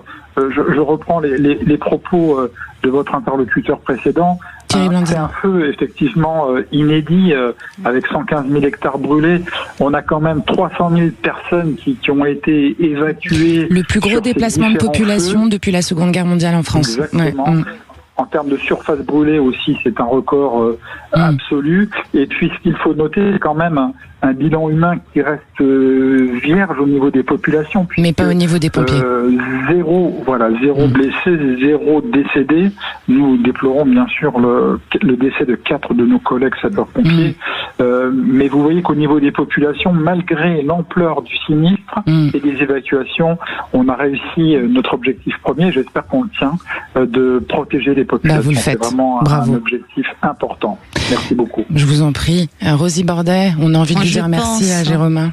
Oui, on dit merci bien sûr à tout ce travail extraordinaire, mais surtout je pense aussi aux personnes âgées. Vous parlez de votre fils et d'un petit enfant, mais il y a beaucoup de personnes âgées qui ne peuvent pas se déplacer, qui ont des problèmes respiratoires. Donc il faut vraiment, je pense, être vigilant et il y aura sûrement des suivis et des conséquences de tout cela. Donc il faut vraiment s'en préoccuper. Donc être attentif justement aussi à cette population âgée. Il y a une histoire de débroussaillage aussi, on peut en parler 2 secondes, Thierry Blandinière, de ces forêts qui sont pas débroussaillées, qui sont pas organisées. Sous le contrôle des experts, parce que mais bon, ce que j'ai compris, je pensais au feu de 2022 du côté de la Teste, c'est que effectivement le nettoyage sous les pins n'avait pas été fait parce qu'on voulait laisser la biodiversité, la faune et la flore. Ce qu'on peut comprendre, mais on oublie aussi qu'il y a un risque feu et que finalement, tout ça accélère le danger et tout ça, c'est pas maîtrisé. Donc je sais que rien n'est simple et qu'il n'y a pas de solution facile. Mais il faut faire attention aussi quand on est un peu trop dogmatique sur la biodiversité. La nature doit se maîtriser et se contrôler. Il faut trouver l'équilibre, je pense, entre tout cela, justement. Trop débroussailler, l'entretien et la prévention, encore une fois. C'est prévenir avant d'arriver à la catastrophe. Donc, c'est ça, Jérôme Boulanger, ce qu'on se dit, c'est que vaut mieux prévenir que guérir et que finalement, on aurait peut-être pu éviter un feu de cette grandeur, de cette taille ou pas, selon vous? On se pose la question. Alors bon, c'est vrai que les conditions météo et les conditions de sécheresse sont inédites aussi, avec 3 canicules successives. On est dans la 4e, on n'a jamais vécu ça au XXIe siècle et ni au XXe siècle. Donc on est vraiment sur des choses exceptionnelles et inédites, donc difficile de dire qu'on aurait pu éviter, ce qui est sûr par contre. Et monsieur a tout à fait raison de parler du débroussaillage ou du débroussaillement. L'obligation légale de le faire n'est pas respectée dans beaucoup d'endroits. Dans les domaines privés aussi. Ah oui, c'est 50 mètres autour des maisons. Alors c'est sûr que dans toutes les régions où les pins sont magnifiques, c'est très bien d'avoir des pins maritimes dans son jardin, c'est vrai, mais lorsque le feu arrive, c'est là que les catastrophes arrivent aussi, et donc il faudra sans doute que ces obligations légales de débroussailler soient davantage respectées par les populations, de manière à ce que on n'ait pas ces problématiques sur les habitations. Bien sûr. Merci Jérôme Boulanger. Je rappelle que vous êtes officier de sapeur-pompier et porte-parole de la sécurité civile. Bravo pour votre travail, votre engagement. Vraiment, on vous dit vraiment merci. merci. Allez, notre grand débat dans un instant. Les incendies ont déjà détruit des milliers d'hectares. Ils ont mis en difficulté de nombreuses entreprises. Le gouvernement a annoncé des aides d'urgence, mais la question de la reconstruction économique se pose d'ores et déjà. Alors on vous le demande, et vous pouvez réagir sur YouTube, vous pouvez nous appeler, vous le savez, au 0826 300 300. Faut-il un véritable bouclier économique pour les régions touchées par les incendies? Vous voulez un élément de réponse? Vous restez avec nous, à tout de suite. 17h-20h, les vraies voix Sud Radio. Les vraies voix Sud Radio, 17h-19h, Judith Belair. 18h14 sur Sud Radio, vous êtes toujours en compagnie de nos vraies voix du jour. Thierry Blandinière, qui est directeur général du groupe InVivo, président du CA Brive.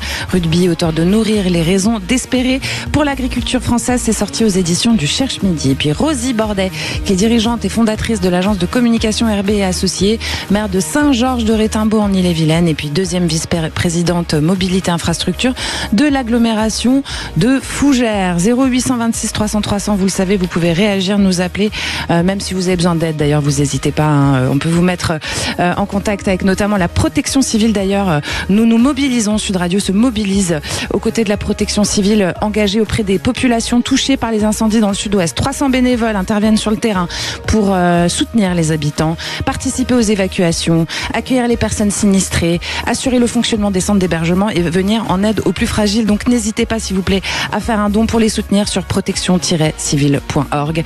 C'est parti pour le grand débat. Les vraies voix Sud Radio. Les incendies qui frappent le sud-ouest ont déjà détruit des milliers d'hectares, entraîné des évacuations et mis à l'arrêt l'activité de nombreuses entreprises, exploitations agricoles et commerces. Pour aider les professionnels sinistrés, le gouvernement a annoncé plusieurs mesures d'urgence, notamment le report des cotisations URSSAF jusqu'à 12 mois, le recours à l'activité partielle avec une prise en charge d'au moins 60% des salaires. Et puis au-delà de l'urgence, posons-nous la question de la reconstruction économique justement des territoires touchés. Alors, selon vous, chers auditeurs de Sud Radio, vous allez sur YouTube, vous pouvez commenter, vous pouvez nous appeler, je le répète, au 0826 300 300. Faut-il un véritable bouclier économique pour les régions touchées par les incendies? C'est une vraie question. Alors justement, on part au standard et on accueille Julien. Julien, vous nous appelez de Le Porge, en Gironde. Bonjour Julien. Oui, bonjour. Alors Julien, vous avez perdu votre maison suite à l'incendie. J'ai perdu ma maison. Vous étiez propriétaire mais pas résident, mais on imagine que ça fait mal quand même. Ah bah c'est toute une vie qui disparaît. 10 ans de travaux, toutes ces économies. Ouais. Voilà. Et comment ça se passe avec votre assurance? Alors mon assurance, en voulant baisser ma cotisation, car ils m'ont carrément tout supprimé, tout ce qui était autour de la maison. Ouais. Donc dépendance, piscine, garage, jardin, clôture, tout ce que vous voulez. Et pour économiser 10 € par mois, ils m'ont fait tout perdre. Voilà. C'est assez catastrophique quand on vous entend, on est de tout cœur avec vous.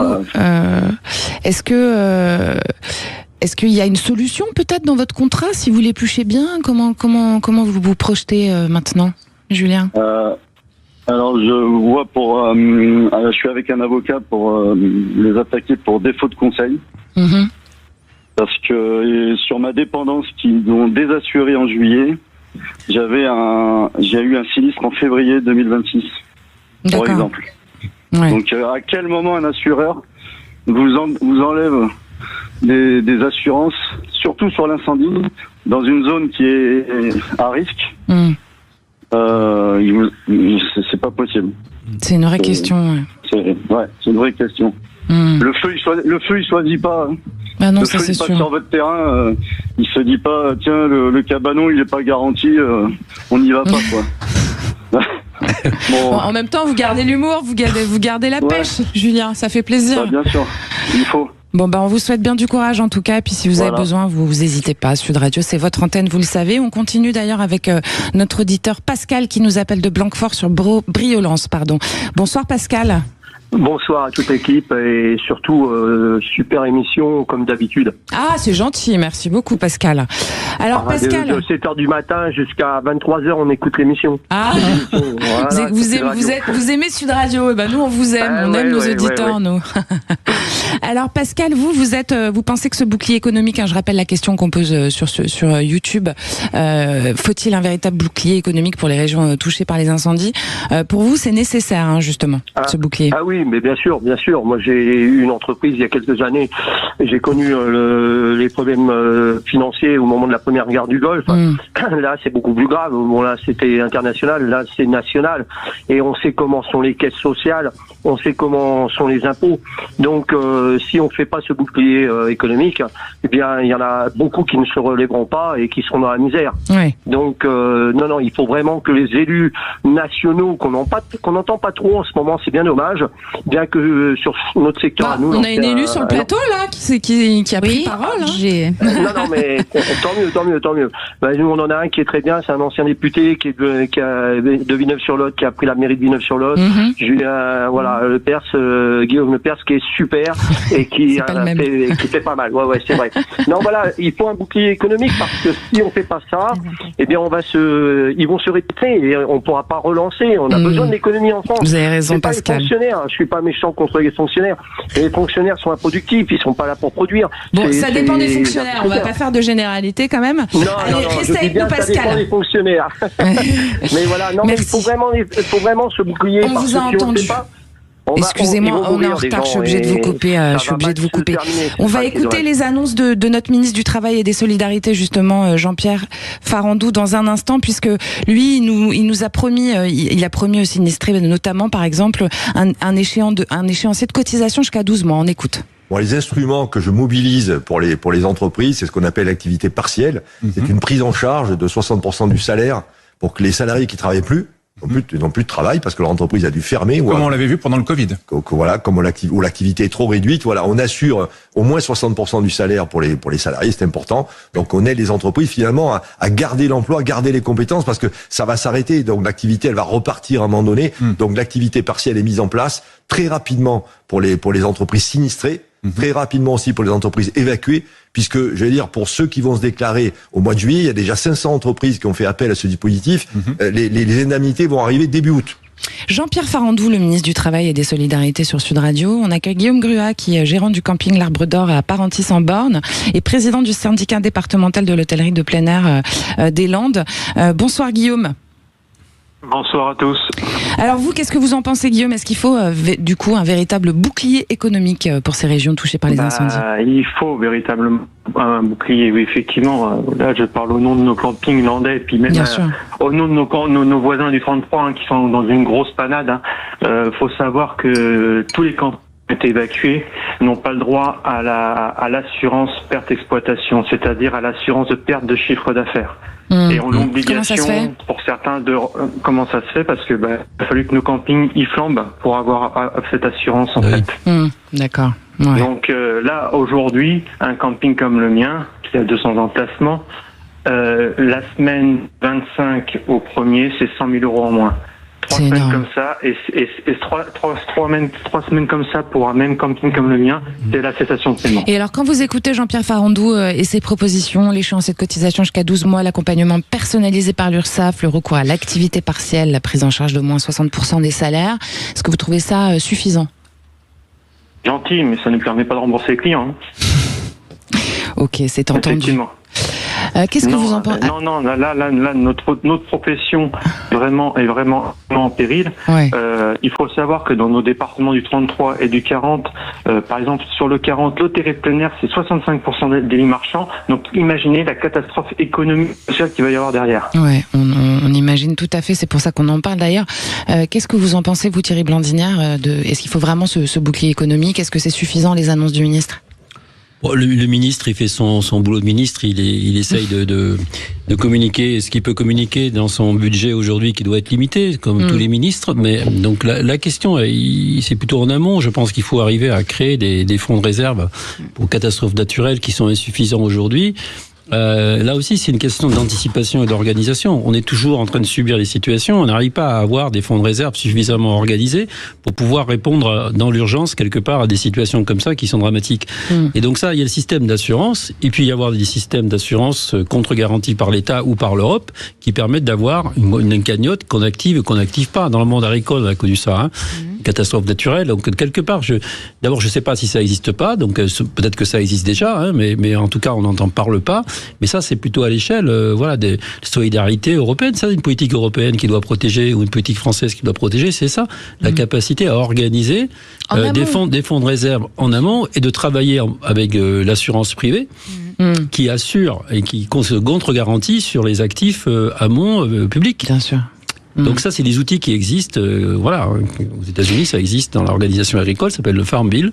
C'est un système assurantiel qui est garanti par l'État américain et qui apporte des aides. Et pourquoi ça n'existe pas ici encore alors ? Parce qu'on l'a pas pensé comme ça. On dissocie les politiques publiques des politiques privées. Il n'y a pas d'articulation et d'effet levier entre les deux. Voilà. Donc moi, je pense qu'il y a un vrai sujet, mais pas que sur ce sujet-là, mais globalement sur comment penser la sécurité en Europe. Rosie Bordet. Je pense oui, en effet, il faut un fonds, je pense, d'urgence pour les commerçants, pour les entrepreneurs, parce que j'ai bien entendu ce qu'a dit notre ministre, mais là pour demain, comment vont faire ces entreprises donc qui ont tout perdu? C'est vraiment l'effet domino, c'est-à-dire un restaurant qui ferme, qui a brûlé, qui ferme. Derrière, il y a donc le personnel, il y a aussi les fournisseurs. Donc c'est de catastrophe en catastrophe. Donc ces gens-là, je vois bien, il dit qu'il va déporter sur 12 mois pour payer, mais déjà d'ici 12 mois, comment ils vont se refaire une trésorerie? Donc ça, j'ai pris qu'un exemple sur la restauration, mais vous imaginez pour les autres entreprises. Finalement, si on résume ce que vous dites, c'est pas assez quoi? Non, c'est pas assez, et c'est vraiment la panade pour toutes ces personnes. Non seulement ils ont perdu parfois leur maison, ils vont perdre leurs biens, c'est quelquefois une vie de travail, d'investissement aussi, et voilà. Donc derrière, il y a aussi les salariés, il y a les fournisseurs, et on sait très bien. Donc ça va se décliner. L'effet domino va être là. Hein. Il y a déjà quelques mécanismes qui existent. Il y a le fonds Barnier pour certains risques, il y a le fonds vert aussi, 837 millions d'euros en 2026. Les aides aussi au renouvellement des forêts et à leur résilience.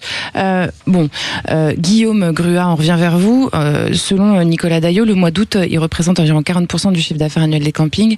Est-ce que c'est votre cas aussi ?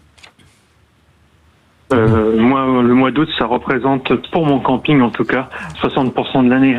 Ouais, 60% carrément. Et là, vous avez...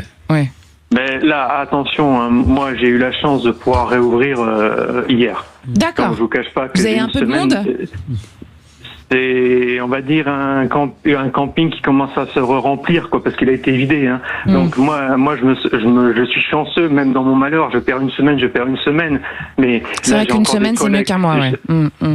Effectivement, au lieu que ça soit 400 000, c'est 100 000, ou voire un peu plus. Mais actuellement, j'ai des collègues sur Biscarrosse qui sont encore évacués, qui ne peuvent pas ouvrir. Donc voilà. Ça. Et puis il y a aussi ceux qui ont perdu, par exemple, le camping de l'H4 Ferret, aux couleurs du Ferret. Brûlé complètement. Je suis très inquiet pour eux, effectivement, parce qu'ils ont un camping, on est en réunion avec eux il y a 3 jours, ils ont un camping qui a brûlé, l'autre camping évacué. J'ose même pas... L'état psychologique de ce genre-là, franchement, je suis... Écoutez, en tout cas, vraiment, on ne peut pas dire autre chose que on est de tout cœur avec vous, Guillaume Gruat. On vous remercie vraiment pour votre témoignage. Je rappelle que vous êtes gérant du camping L'Arbre d'Or, c'est à Parentis-en-Born. Si vous avez envie d'aller à Parentis-en-Born, vous réservez à L'Arbre d'Or, parce que comme ça, vous aidez Guillaume Gruat et son camping. Et merci beaucoup. Un point sur les commentaires avec vous, Quentin Saunier. Et oui, puisqu'on vous pose cette question sur notre chaîne YouTube, faut-il un véritable bouclier économique pour les régions touchées par les incendies? Et vous répondez oui à 88%. C'est un sondage très clair. Beaucoup de commentaires également. On a Francis qui s'interroge. Un bouclier économique, oui, mais qui va payer? On a Philippe qui le rejoint. On risque d'avoir encore de nouvelles taxes, dit-il. Et on a Xavier qui nous dit investissons déjà l'argent pour la sécurité civile. Pas faux. Merci beaucoup, Quentin Saunier. Vous restez avec nous, chères auditrices, chers auditeurs. L'émission n'est pas terminée. On est encore ensemble une bonne demi-heure et puis ça continue après 19h. Vous le savez. Dans un instant, on va changer un peu de sujet avec le coup de fil de l'été. D'ailleurs, on va parler d'un record de ponte. Alors, de quoi? Vous allez voir. À tout de suite. 17h-20h, les vraies voix Sud Radio. Sud Radio. 19h, Judith Belair. 18h30 sur Sud Radio, vous êtes avec nos vraies voix du soir. Thierry Blandinière, qui est directeur général du groupe InVivo, président du CA Brive de rugby, et puis auteur de Nourrir les raisons d'espérer pour l'agriculture française. C'est sorti aux éditions du Cherche Midi. Nous sommes aussi avec Rosie Bordet, qui est dirigeante et fondatrice de l'agence de communication RB et Associés, maire de Saint-Georges-de-Rétimbaud en Ille-et-Vilaine, et deuxième vice-présidente mobilité infrastructure préfecture de l'agglomération de Fougères. Alors juste avant de continuer sur des sujets un petit peu plus sympathiques, j'ai envie de dire, une bonne info heureuse en tout cas, je vous rappelle quand même que Sud Radio se mobilise aux côtés de la protection civile engagée auprès des populations touchées par les incendies du Sud-Ouest. 300 bénévoles interviennent sur le terrain pour soutenir les habitants, participer aux évacuations, accueillir les personnes sinistrées, assurer le fonctionnement des centres d'hébergement et puis venir en aide aux plus fragiles. Faites un don s'il vous plaît pour les soutenir sur protection-civile.org. Allez, on se fait plaisir maintenant avec le coup de fil de l'été. Les vraies voix Sud Radio. Alors, vous savez ce qui se passe? Il y a des bonnes nouvelles. Eh ben, il y a un record de ponte des tortues marines, des couanes, tortues couanes. C'est en Méditerranée et c'est en ce moment, c'est cet été. On reçoit Sidonie Cateau. Bonsoir Sidonie. Bonsoir. Alors Sidonie, vous êtes déléguée générale de l'association Émergence et coordinatrice du réseau Tortues Marines de la Méditerranée. Ce record de ponte, j'ai envie de dire que dans une actualité chaude, eh ben, ça fait plaisir. Oui, en effet, on est vraiment en plein cœur de la saison de ponte c'est un épisode qui est nouveau chez nous, quelque chose qu'on ne connaissait pas jusque-là, qui a démarré depuis 2023, donc et on doit justement s'adapter à l'arrivée de ces femelles qui viennent sur nos plages déposer leurs œufs. Bien sûr. Alors ce qui est intéressant, c'est que c'est un peu nouveau parce que bon, c'est depuis 2023, mais c'est des espèces qui viennent parce que du coup, comme l'eau se réchauffe, elles viennent pondre sur nos littorales, quoi. Alors aujourd'hui, on peut pas être aussi direct. Ouais, voilà. On reste prudent. Mais il y a l'évolution des courants. Voilà, probablement que c'est lié. Il rigole, Thierry. Au réchauffement climatique. Non, mais c'est possible. Mais voilà, on fait encore des hypothèses. Par contre, c'est sûr que c'est un comportement qu'on ne voyait pas avant et qu'on voit depuis récemment. C'est-à-dire qu'avant, on n'avait même pas d'adultes. Alors la tortue kawan, elle est présente en Méditerranée française, et elle était assez rare. Elle reste rare. C'est une espèce protégée justement parce qu'elle est menacée. Elle est surnommée Caretta caretta, c'est ça? Exactement. Alors ça, c'est son nom scientifique. Le nom latin, c'est Caretta caretta, et son nom qu'on dit vulgaire, c'est la tortue kawan.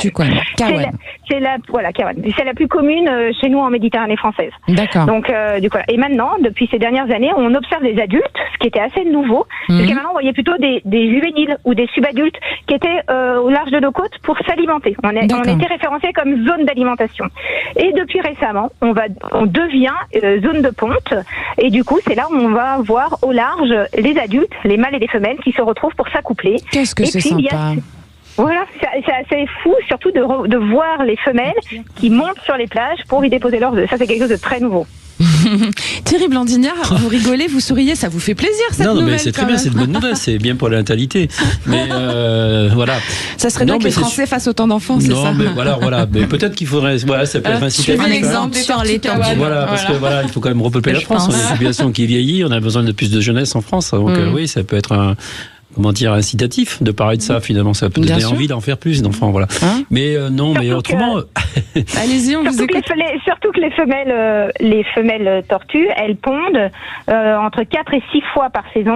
Et à chaque épisode de ponte, elle va déposer entre 70 et 130 œufs. Ah oui, si on faisait ça, les humains, on n'est pas compétitif, je pense là. Voilà. Non, c'est sûr. Rosie Bordet, c'est des nouvelles comme ça, effectivement, dans cette actualité. Ça met du baume au cœur. Ça veut dire que déjà l'espèce est protégée, plus que protégée du coup, et aussi c'est que elles n'ont pas choisi n'importe quel endroit. Donc c'est la Méditerranée, c'est hyper agréable. Donc voilà, mais c'est surtout, blague mise à part, c'est surtout un très bon signal. Ça veut dire que c'est peut-être la pollution est moindre, peut-être. Je suis pas une experte, mais le fait de revenir pondre et puis que les adultes, les jeunes deviennent des adultes et pondeuses. Ouais. Donc en effet, il faudrait peut-être que la population française, et pas que d'ailleurs, parce que l'Europe est vieillissante, donc on devrait peut-être faire autant. Donc peut-être ça va inciter quelques jeunes à faire des bébés, mais en tout cas c'est une très très bonne nouvelle et ça met du baume au cœur parce qu'avec tout ce qu'on entend et tout ce qu'on voit et ce qu'on vit actuellement, et c'est une très très bonne nouvelle. Merci madame pour le travail que vous faites en tout cas. Merci Sidonie Cateau d'avoir participé à cet échange. Je rappelle que vous êtes déléguée générale de l'association Émergence et coordinatrice du réseau Tortues Marines de la Méditerranée, et on vous l'a dit, c'est un record de ponte de tortues marines dans le Midi. Cette espèce de tortues qui sont les kawan, surnommées Caretta caretta. Elles arrivent en masse et ça fait du bien. Allez, c'est parti pour l'info en plus avec Quentin Barbaza. Les vraies voix Sud Radio. Quentin, vous allez nous parler ce soir de l'e-sport, Oui. World Cup, c'est un événement exceptionnel du jeu vidéo à Paris en ce moment. Exactement, Judith. L'e-sport s'installe à Paris parce que depuis le début du mois de juillet jusqu'au 23 août, il y a un événement assez fou qui se déroule à la porte de Versailles. C'est la Coupe du Monde de jeux vidéo, l'e-sport World Cup. C'est-à-dire qu'il y a 24 disciplines, de nombreux jeux vidéo. Et cette semaine encore, plusieurs compétitions se poursuivent. Alors, que faut-il retenir de cet événement mondial? Parce que d'habitude, ça s'organise pas à Paris. C'est la première fois que ça a lieu dans notre capitale.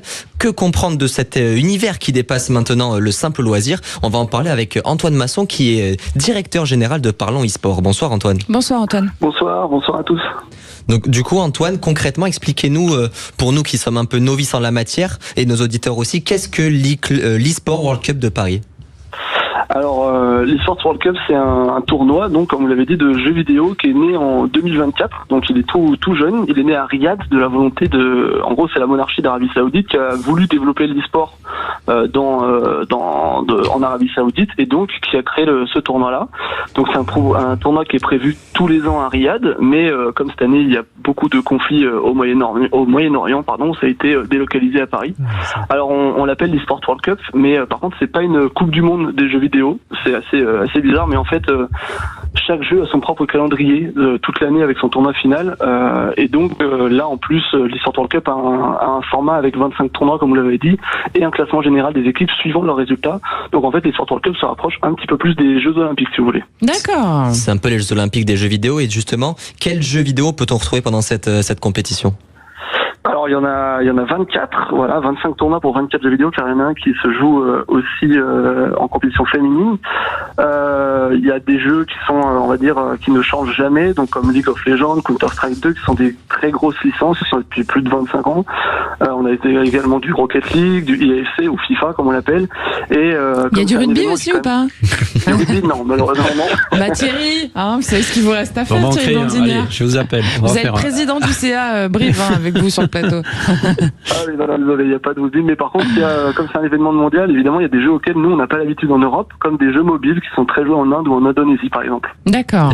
Et justement, que cet événement parte des Émirats arabes, de l'Arabie Saoudite, comme vous l'avez dit, pour s'installer à Paris, ça prouve que justement, il y a une grosse communauté qui s'installe en France de jeux vidéo. Alors en fait c'est assez compliqué parce que la France elle est déjà considérée comme très en avance sur le reste des pays au niveau de l'e-sport, notamment grâce à ses structures en fait. On a 3 très grandes structures e-sportives qui sont Vitality, Gentlemates et Karmine Corp, qu'on peut connaître un petit peu de nom. Gentlemates, c'est les influenceurs Squeezie, Gotaga, et donc ils ont déjà une très très grosse communauté derrière eux en fait. Donc ils les suivent à tous les tournois et qui remplissent d'ailleurs plein d'arènes dans les tournois en présentiel devant le public. On l'a vu par exemple cette année en France avec la Défense Arena qui a accueilli 2 tournois majeurs cette année, un sur Rocket League et un sur Call of Duty, et donc ça remplit l'arène avec plus de 20 000 spectateurs à chaque tournoi par exemple. Rosie Bordet, vous avez envie de réagir? Oui, je pense que c'est un vrai, c'est devenu un véritable phénomène culturel et à l'international. Et maintenant, une fois qu'on organise cela, qu'est-ce qu'on en fait? Et derrière, l'économie et puis les métiers qui vont aussi aller derrière. Moi, je pense encore une fois territoire. Je suis élue en territoire. Comment est-ce qu'on peut, nous, en territoire aussi, s'accaparer et de dire comment est-ce qu'on peut en tirer bénéfice? Donc voilà, de tout ça. Question, Antoine, ça, vous avez la réponse? Au niveau de... Pour installer la technique en Bretagne. Pour installer l'e-sport en Bretagne ou sur tout le territoire d'ailleurs. Parce qu'il y a tous les métiers autour du numérique finalement. Donc c'est un enjeu aussi. C'est une manne financière potentielle. Oui, c'est une manne financière et aussi c'est un enjeu pour toute la population et que ça ne reste pas qu'à Paris. Donc qu'est-ce qu'on en fait sur les territoires? Antoine Masson. L'e-sport de toute façon c'est un peu compliqué comme question, on parle en même temps, mais en gros l'e-sport est très il peut être organisé de partout. En gros là, l'e-sport World Cup c'est un énorme événement, c'est organisé à Paris évidemment, mais il y a énormément d'organisateurs de tournois dans toute la France, si on parle de la France, mais dans le monde entier. Donc bientôt Saint-Georges de Rétimbault. Eh ben on vous attend. Nous avons 2 écoles, 2 collèges, donc nous avons des structures. Thierry Blandinière, qu'est-ce que pour quelqu'un qui est justement président d'un club de rugby, qui va dire dans le sport entre guillemets réel, je sais pas si j'ai le droit de dire ça, je suis pas sûre. Je crois que c'est même pas politiquement correct ce que je suis en train de dire. Non, mais je pense qu'il y a une différence quand même. Bon, mais c'est vrai que ce phénomène des jeux vidéo, ça part de loin déjà. Moi, je me souviens dans les années 80 au Japon, la première fois que je jouais à Tokyo, j'avais 20 ans, j'ai été vraiment impressionné. C'est pas du tout présent en France à l'époque. Et dans ces pays asiatiques, ils ont une addiction au jeu, on va dire génétique maintenant, parce que c'est plusieurs générations. Donc du coup, je vois que maintenant, ça a contaminé le monde.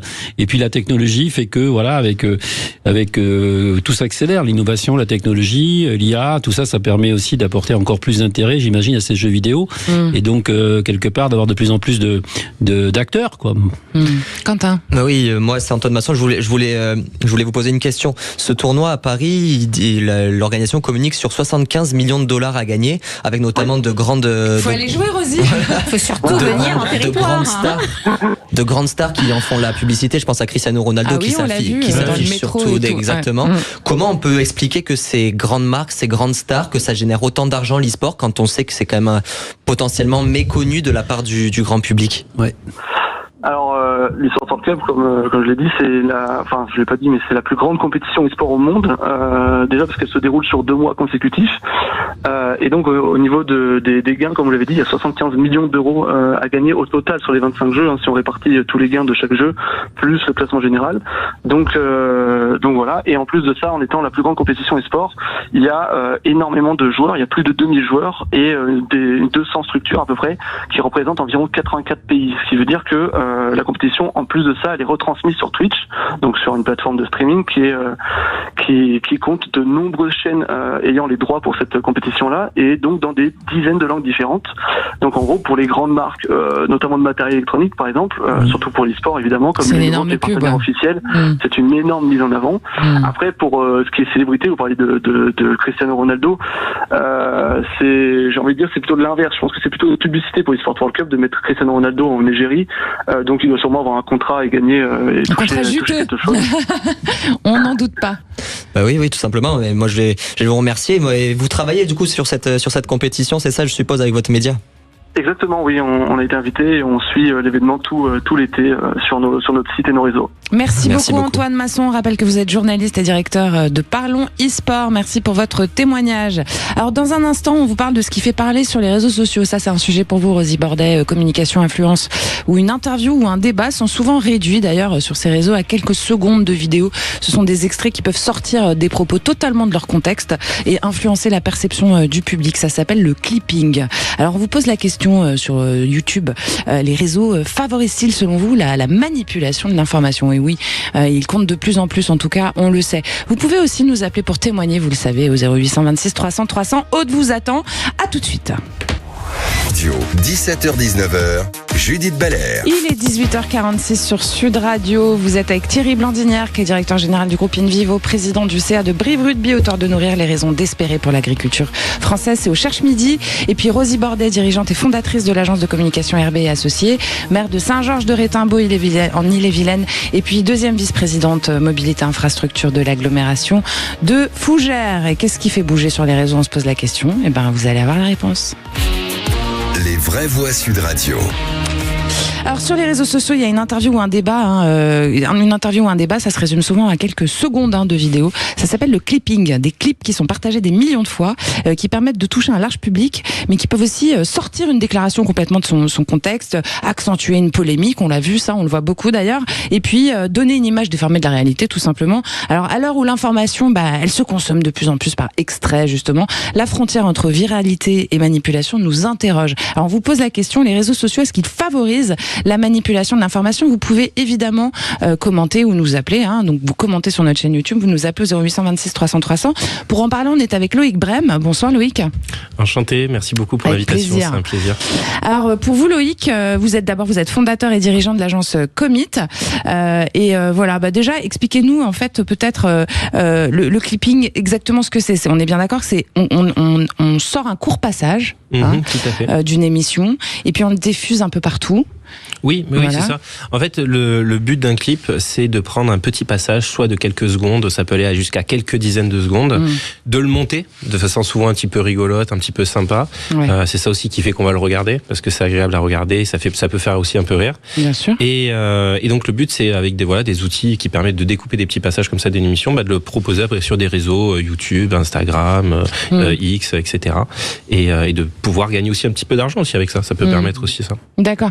Mais dans un cas de médias traditionnels, par exemple, quand on peut se poser la question, parce que quand on sort une phrase de son contexte, mais certains médias auront tendance, par exemple, à choper la séquence la plus polémique, bien sûr. pour faire buzzer tout simplement. Oui. En fait, ce qu'il faut comprendre, c'est plus général aussi que forcément que les clips, mais donner une opinion majoritaire, ça peut tenir le temps d'un clip. Et par contre, si je dis quelque chose de provoquant ou qui est sorti du contexte, pour pouvoir le justifier, ça peut prendre le temps d'un documentaire. Donc en fait, c'est ça le danger du clip, c'est souvent, comme vous l'avez dit, on n'a pas le contexte, on n'a pas l'avant, on n'a pas l'après, mais c'est aussi ça qui fait buzzer, qui fait réagir, parce que c'est ce petit moment-là, un peu épicé peut-être, un petit peu sympa, qu'on va mettre en ligne. Bien sûr. Vous, Rosie Bordet, vous êtes à la tête de votre agence de communication, RB et Associés. C'est des outils que vous utilisez, évidemment. On utilise bien sûr les réseaux sociaux, et même en tant qu'élu, j'utilise les réseaux sociaux. Je pense, oui, il faut être très vigilant et attentif à cela. Donc, et tout dépend aussi le message qu'on fait passer. Donc, aujourd'hui, ce qu'on cherche par le clipping, c'est de faire buzzer. Donc, aujourd'hui, c'est de faire buzzer, mais en très courte durée, parce que le buzz, ça dure. L'attention ça sur monte, les réseaux, pour accrocher quelqu'un, c'est 5 secondes. Exactement. Donc, c'est une technique pour capter à un moment donné, à l'instant T, pour avoir un maximum de vues et faire le buzz. Donc, moi, j'ai une communication beaucoup plus, on va dire, plus classique. Donc, de mes clients. Dans la longueur aussi. Dans la longueur, c'est de prendre son temps, etc. Donc, voilà. Mais c'est vrai qu'il faut vivre aussi avec son temps et on ne peut pas laisser de côté les réseaux sociaux. Mais après, il faut savoir maîtriser. Mais quand on a ce genre de technique, la maîtrise devient très compliquée. Bah oui, parce qu'on peut faire n'importe quoi. On peut maîtriser ce qu'on veut, puis on maîtrise plus derrière. On parle aujourd'hui de cela, le clipping. Après, on parle aussi de l'IA qui peut vous mettre aussi dans des situations très très dangereuses. Donc il faut être vigilant. Aux outils. C'est des secteurs, tous les secteurs sont intéressés par ce procédé, les entrepreneurs, le cinéma, les influenceurs, etc. On imagine que vous, en tant que directeur général d'une entreprise, d'une coopérative telle que Univivo Group, Thierry Blandinière, c'est des sujets que vous abordez avec votre direction de communication, c'est pour ça que j'ai choisi de faire un livre. Ouais, vous avez bien raison. C'est contre-intuitif. Ouais. Non, mais je crois que c'est question de plan de communication, je pense. Donc, il faut maîtriser tout ça. C'est-à-dire que si on fait une opération de communication sur votre outil, il faut que ça donne un sens dans un cadre plus général, pour quelque part faire passer un message ou renvoyer peut-être à du fond derrière. Enfin, j'imagine quelque chose de structuré, pas simplement faire le buzz pour faire le buzz. Structurer une communication avec des éléments de buzz par du clipping, mais qui s'appuie sur un fond qui renvoie à quelque chose de construit, de manière à pouvoir toujours s'accrocher et pas se laisser aspirer par l'effet buzz permanent où on dénature complètement le message et on dénature sa personnalité d'entreprise ou d'homme politique ou de femme politique. Parce que c'est pas évident, parce qu'on est vite aspiré par tout ça, et après comment on répond, parce que forcément il y a des gens qui vont vous embêter, qui vont répondre en disant mais je suis pas d'accord, etc. On lance la polémique, c'est une arme à double tranchant, ça veut dire qu'il faut la maîtriser après. Si je peux me permettre aussi, il y a des influenceurs, on voit surtout ça du côté américain, qui en fait disent à leur communauté, clippez, prenez tout ce que je dis. Alors, influenceurs, soit ça peut être n'importe quoi, un lifestyle, jeu vidéo, politique ou quoi, qui disent clippez, prenez tout ce que je dis, prenez surtout les moments où peut-être je pars un peu en vrille, et allez-y, inondez, je vous donne mon accord. On parle de bien en vous ou en mal, c'est pas grave, on parle de vous, c'est ça. C'est un peu ça. C'est ça. Le but, c'est qu'on inonde sa tête partout sur Internet. Pour Lucas, qui est fondateur de l'agence Clippers, le clipping, c'est l'arme de manipulation de masse la plus puissante. Loïc Brem, qu'est-ce que vous en pensez ?